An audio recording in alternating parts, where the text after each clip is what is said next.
السلام علیکم ناظرین، میں ہوں آپ کا ہوسٹ یاسر نقوی اور آپ دیکھ رہے ہیں اسلامک ٹرائب میں آپ کو کرتے ہیں خوش آمدید۔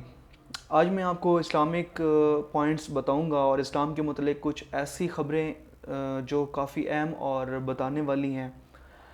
جیسا کہ آپ جانتے ہیں کہ رمضان المبارک آنے والا ہے اور ہر بندہ اس تیاری میں ہوگا کہ وہ زیادہ سے زیادہ عبادت کرے اور اللہ تعالیٰ کو یاد کرے، نماز پڑھے، قرآن مجید کی تلاوت کرے، اور ایسا ہی ہونا چاہیے۔ ایز اے مسلمان، ہم مسلمان ہیں تو ہمیں یہ کرنا چاہیے اور ہمارے لیے ایک فرض ہے کہ ہم 5 وقت کی نماز ادا کریں اور قرآن مجید کی تلاوت کریں اور اچھے سے اچھے کام کریں، برے کاموں سے بچیں، کیونکہ یہ جو ایک رمضان کا مہینہ آتا ہے یہ برکتوں کا مہینہ ہوتا ہے اور اللہ پاک ہمارے لیے اس مہینے میں جہنم کی آگ ہم پہ حرام کر دیتے ہیں اور جنت کے دروازے کھول دیے جاتے ہیں۔ اس مہینے میں ہم جتنی عبادت کریں اتنی کم ہے، کیونکہ اس کا اجر اللہ تعالیٰ ہماری سوچ سے بھی زیادہ دیتے ہیں۔ تو ہمیں اسلام پر عمل کرنا چاہیے اور اسلام کے ہر ایک پہلو پر ہمیں عمل کرنا چاہیے۔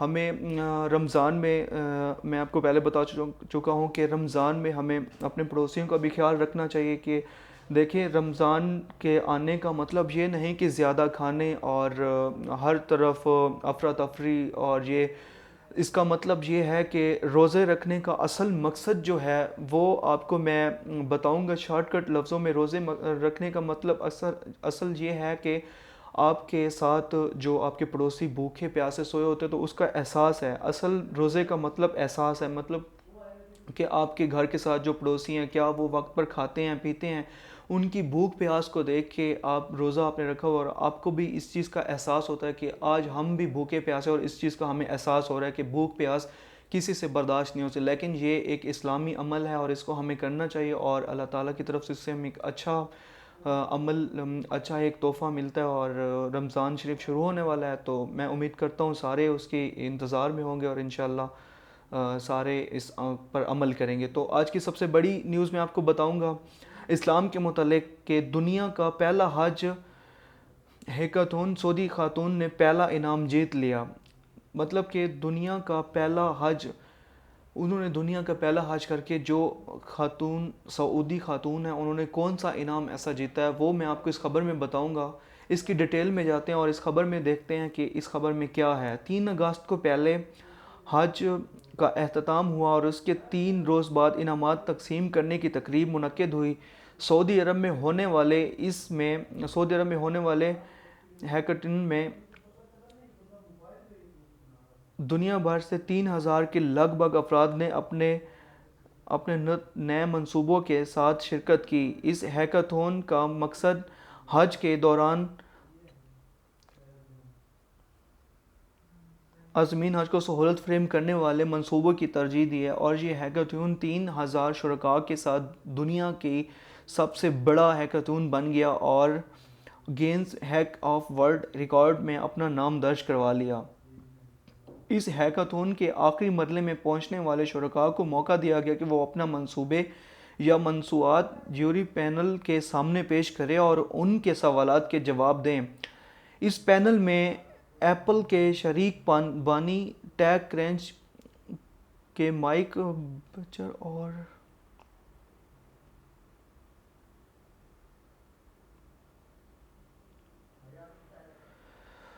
عبدالحمید شرار سمیت کئی مقامی اور بین الاقوامی ماہرین شامل تھے۔ اس ہیکاتھون کے اختتام پر 4 سعودی خواتین کے ایک گروپ کو 10 لاکھ ریال کے پہلے انعام سے نوازا گیا۔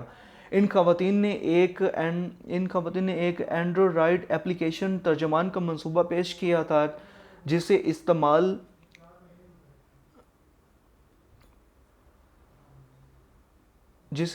کرتے ہوئے حاجی حضرات مکہ اور مدینہ میں نصب کسی بھی سائن بورڈ کا مطلب اپنی مقامی زبان میں دیکھ سکتے ہیں۔ اس ایپلیکیشن کو چلنے کے لیے انٹرنیٹ میں درکار نیا ہوتا۔ یہ منصوبہ بہت سادہ ہے اور اس کے لیے بہت بڑے سرمایہ کی بھی ضرورت نہیں۔ اس میں سائن بورڈ پر QR کوڈ لگا دیے جائیں گے جنہیں اسکین کر کے ترجمان ایپلیکیشن سائن بورڈ کا مطلب بتائے گی۔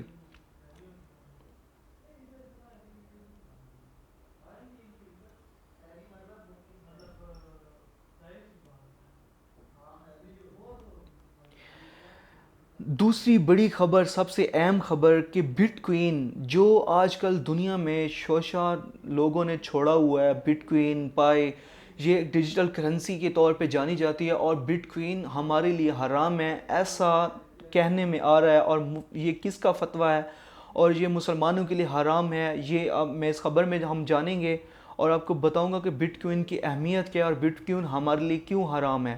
بٹ کوئن حرام ہے، یہ فتویٰ آیا ہے مفتی اعظم مصر کا فتویٰ یہ آیا ہے کہ بٹ کوئن ہمارے لیے حرام ہے۔ مفتی اعظم مصر شوقی ابراہیم عبد الکریم نے کرپٹو کرنسی بٹ کوئن کو حرام قرار دے دیا ہے۔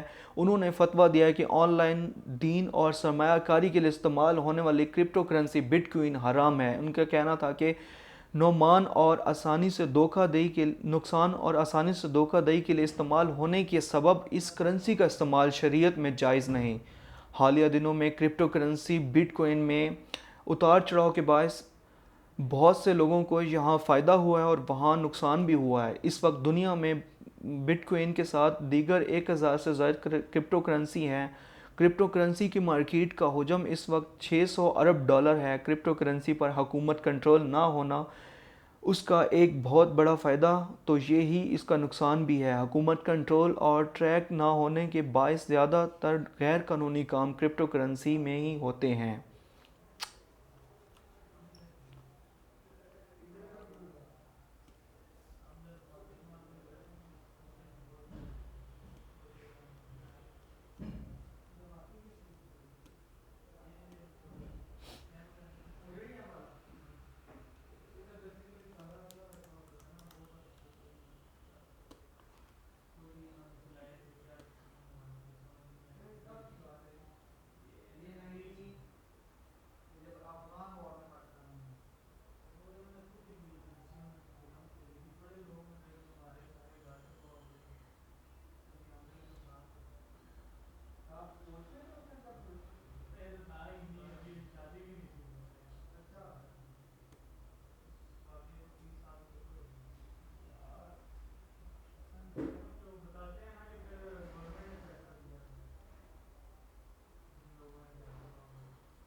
تو جی ناظرین، تیسری بڑی خبر میں آپ کو دینے جا رہا ہوں اسلامک نیوز کے متعلق۔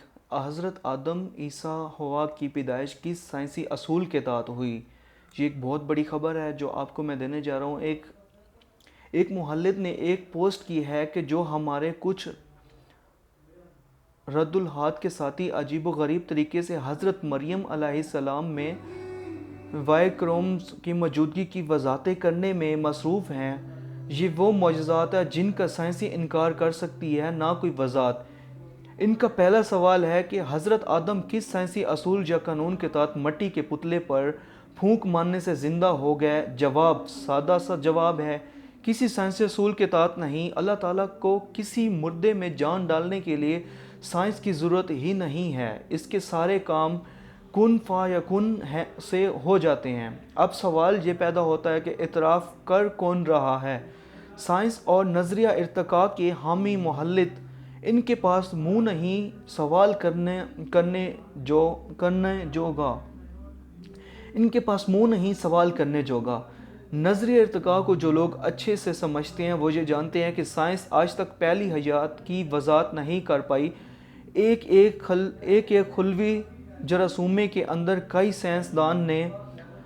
سائنسدان نے پھونک ماری تو وہ مردہ سے زندہ ہو گیا۔ یہ سوال میں جب بھی کسی ارتقاء محلل سے پوچھتا ہوں، وہ جواب میں کہتا ہے کہ نظریہ ارتقاء کا ایک خلوی جراثومے سے کوئی تعلق ہی نہیں ہے۔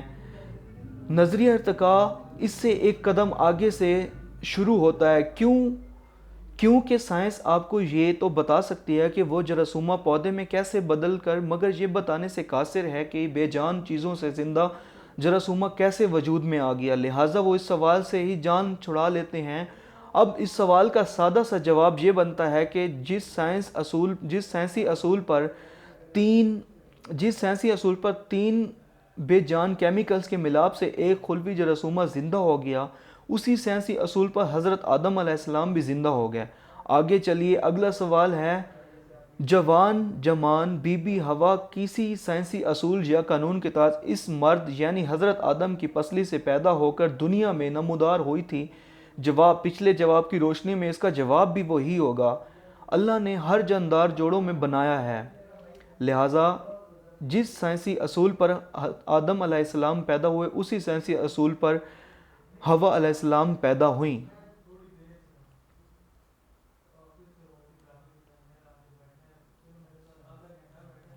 ناظرین، چوتھی بڑی خبر میں آپ کو دینے جا رہا ہوں۔ رمضان کے چاند کے معاملہ، مرکزی روایت حلال کمیٹی اجلاس کسی شہر میں ہوگا، جان کر مفتی پوپلزائی بھی کہے گا ایسے نہیں چلے گا۔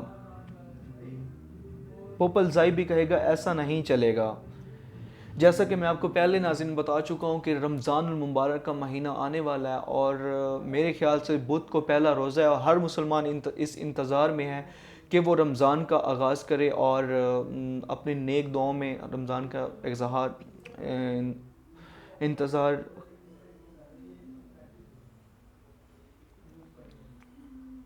رمضان کے چاند کا معاملہ، مرکزی روایت حلال کمیٹی کا اجلاس کس شہر میں ہوگا، جان کر مفتی پوپلزائی بھی کہے گا ایسے نہیں چلے گا۔ تفصیلات کے مطابق چیئرمین روایت حلال کمیٹی مولانا عبدالخبیر آزاد نے کہا ہے کہ مرکزی روایت حلال کمیٹی کا پہلا اجلاس 13 اپریل کو پشاور میں ہوگا۔ مولانا عبدالخبیر آزاد نے پشاور میں پریس کانفرنس میں کہا کہ ہم پورے ملک میں اتفاق کے لیے کوششیں کر رہے ہیں۔ روایت حلال کمیٹی کے اجلاس تمام بڑے شہروں میں ہوں گے۔